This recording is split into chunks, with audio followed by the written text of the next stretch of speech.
system there. So they kind of auction their things among themselves. They have a purchasing ring. It's a 9,000 people environment, and they efficiently, when they buy a refrigerator, they actually buy 20 refrigerators and they get much higher rebates. They have systems how to take care of their environment, how they share common facilities, common parks, common grounds. So these are very simple, very basic type of living lab initiatives, and I'm sure there are also such things happening even without calling them living labs here in Northern Ireland.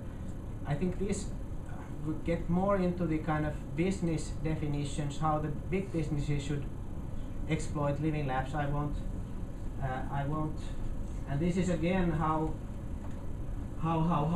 businesses exploit living labs. I think I won't go into these details. How you create a kind of a commercial service provider. Few words about this, because this relates to the living lab research when you design some of these services. So thinking kind of the person or the consumer really in the middle of the as a driver of the innovation, understanding that we as human beings, we actually consume not only by a single kind of a role. We define 4 roles: how we see, perceive, consume, how we react, how we portray our attitudes. We have a strong, of course, kind of a family member role. So we kind of segmented 4 areas where we have to do the kind of service design. Something for the myself as a family man, as a father. Something for me as a Nokia employee. My needs are very different. Something for me as a social community member, being active in my community in Helsinki. And then the kind of commercial world, me as a consumer. And then when you can start looking the individual and the proximity and the kind of context where I am, it is very easy then to kind of segment myself through my natural roles. But again, that is something on the kind of user-centric research that we do, utilizing this type of methods when designing some of these services in living labs. And then again, many of those then segments of services that we've been relatively successful in some of the living labs. And this is a kind of a traditional kind of a way how we try to implement kind of a living lab development program such way that traditionally the kind of a technology-focused innovation process is many times so that, I mean, the engineers design the product, put a lot of resources, and then when it hits the market, it is not that successful and a lot of resources used. And then this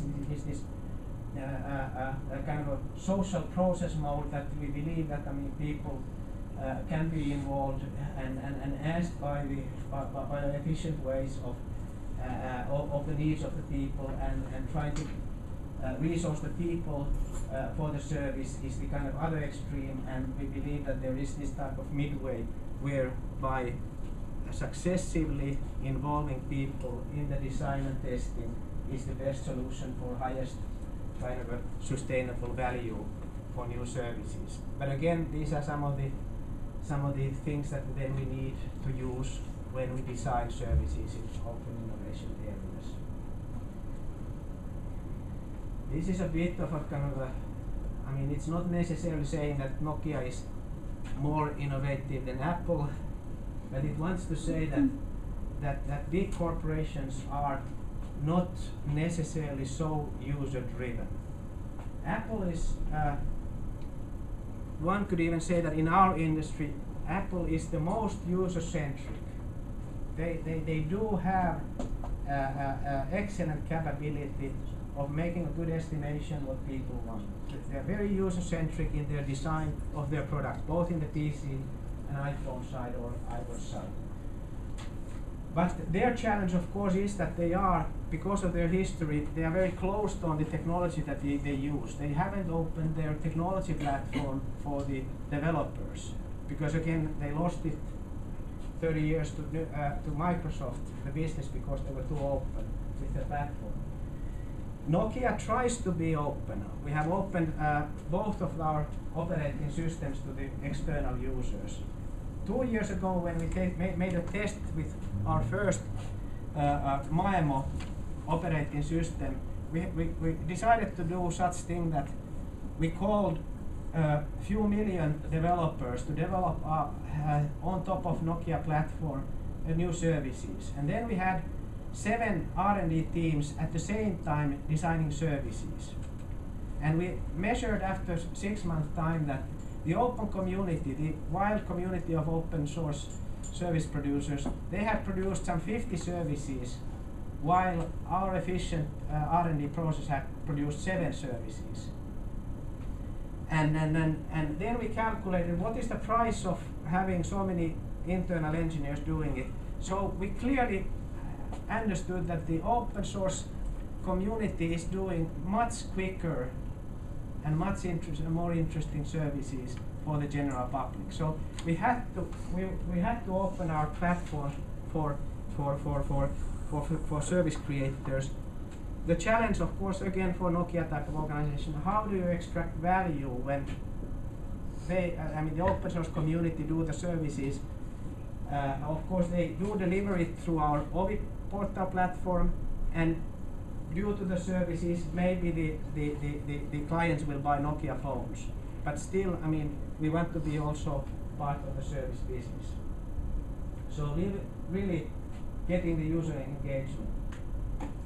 Just some trends of early research that we did in Living Lab was that we are kind of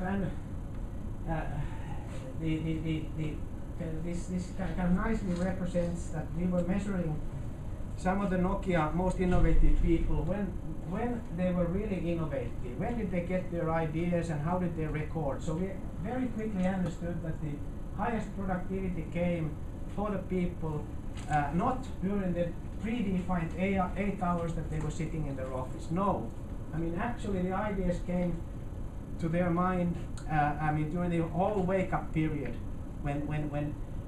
So 14 hours time when they wake up, we have to facilitate them a kind of a collaborative network. Whenever they get the idea, first thing in the morning, they have to have the capability of accessing some database or recording their innovation or their idea or their collaborative need. So this was basically the idea: how can we create an environment where, in a sustainable, not exploitative way, so that the people feel too much stress of the kind of every hour demand for being innovative. How do we create in the big organization the kind of 24-hour cycle of innovation? How can we connect those people so that in a sustainable way that idea flies around the world and creates new type of ideas for services? How can the Finns extract their ideas to our guys in America and those then back in Japan or our Shanghai offices, so that actually the idea is already next morning in Finland much more refined and gives us, so theoretically you can do 300